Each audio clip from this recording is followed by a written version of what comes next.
With the Brazil World Cup just 10 months away, the arguments over the huge cost versus the potential benefits to the population have never been in starker contrast. The tensions have already sparked violent demonstrations, concessions from a rattled government, and created unprecedented interest in new forms of protest online. Hi, my name is Carla. I'm from Brazil, and I'm here to tell you why I am not going to the World Cup. A one-woman protest that's now reached millions of people. Carla Dauden, a Brazilian filmmaker, was so appalled by the estimated £9 billion Brazil will spend hosting next year's World Cup that she made this film and posted it on YouTube. It tapped into widespread anger in Brazil itself that's seen huge numbers protesting on the streets. The country's national game now a focus for people's fury at long-standing social problems, which Carla says the government and FIFA are refusing to address. Now tell me, in a country where illiteracy can reach 21% and averages 10%, a country that ranks 85 in the Human Development Index, a country where 13 million of people are underfed every day, and where many, many other people die waiting for medical treatment. Does that country need more stadiums? Carla's film highlights the controversial slum clearance and favela pacification policy, which moves criminal gangs and drug dealers out of areas which might fall under the spotlight of the World Cup. The pacifying police units are now going into the favelas and taking the gangs away. Now, where do you think they're taking those gangs to, and for how long are they really going to be gone? After protests in cities across Brazil back in June, the government made some key concessions, funding more education and health programmes and lowering bus and subway fares. But the tension remains, with protests and violence breaking out earlier this month during the country's independence celebrations. The government argues, of course, that hosting the world's biggest sporting event will bring nothing but increased prosperity for everyone. But there are already worries that some of the massive stadiums being built will simply lie idle. A judge arguing yesterday that one should be turned into a massive prison processing facility, not quite the legacy World Cup organisers might have hoped for. Joining me now in the studio is Carla Dauden, and from Zurich, Claire Milesi, who is part of Brazil's 2014 organising committee. Carla, you have Mr. Milesi there in Zurich. What do you want to say to him? Hi, how are you? Thank you so much for talking to me. Hello, Carla. How are you? Good, thank you. Well, what I want to say is how FIFA is seeing the protest.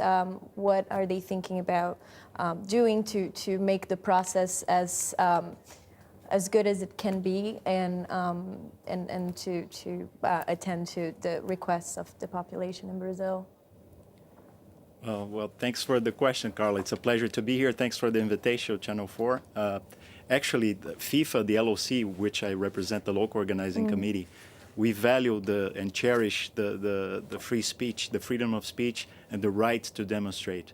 And that's a different thing that we should separate from the World Cup. The World Cup is being awarded to Brazil, was requested by Brazil. It brings prosperity to Brazil, and we can, not me saying, we have independent studies proving that. You say, Mr. There's an Ernest Milesi, Young study.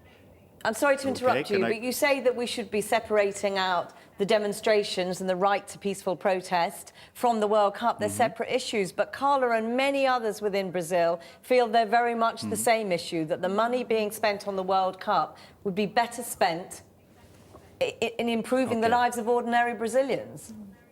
Okay, I'll give it back to you with a question. What's being spent directly with the World Cup?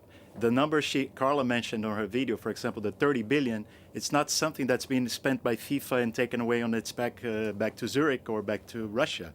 It's something that's going on in the country. It's infrastructure money. If you break down all the investments that are being made, you look, there's a stadium infrastructure, and then most of it, it's something that the country needs, airports. As Carla rightly mentions on the video, we need tourism infrastructure. So that's all the investment that's being done. It's not for the World Cup, it's for the country. The country needs it now. What do you make of that, Carla? And the country will need it after the World Cup, It's not just for the football, it's not just for the World Cup, it will benefit Brazilians. Well, of course, in some ways it will. It's not money that is being tossed in the trash. But my big question is this money going towards our priorities? Should the World Cup be a priority? So of course it's being spent on things that will help the country, but they're not necessarily the things we need the most right now. So for instance, instead of transportation from the city to the stadium, we could use transportation for people who actually need to get to the city to work, or public transportation. And it's where it's going towards the World Cup one way or another. Of course it helps. It's kind of as a consequence it does help the country, but it's not attending the basic priorities that we. Mr. Malaysia, on that exact point, in terms of priorities, in a country where there are still very serious social problems, should the World Cup be a priority at this moment?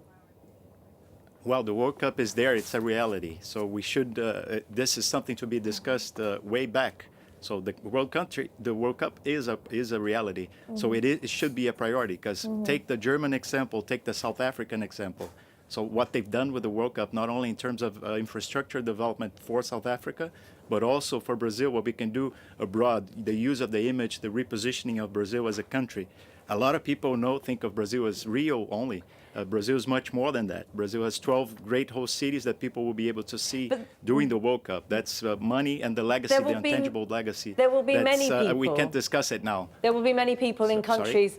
There will be many people from those countries which have already hosted the World Cup, which will say that in reality there is no trickle-down effect, and it doesn't end up leaving a legacy which actually helps the ordinary members of the population. Exactly. It's who is it really helping? We could answer with studies. Independent studies show that it's happening now. It's not the trickle-down effect only. It's happening in Brazil.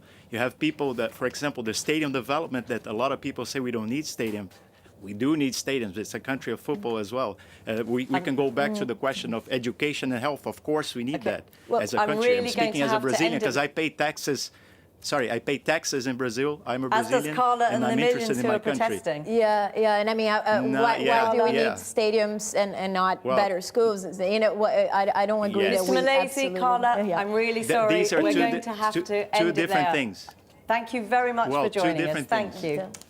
Time is our mistress. That's Channel 4 News. Good evening.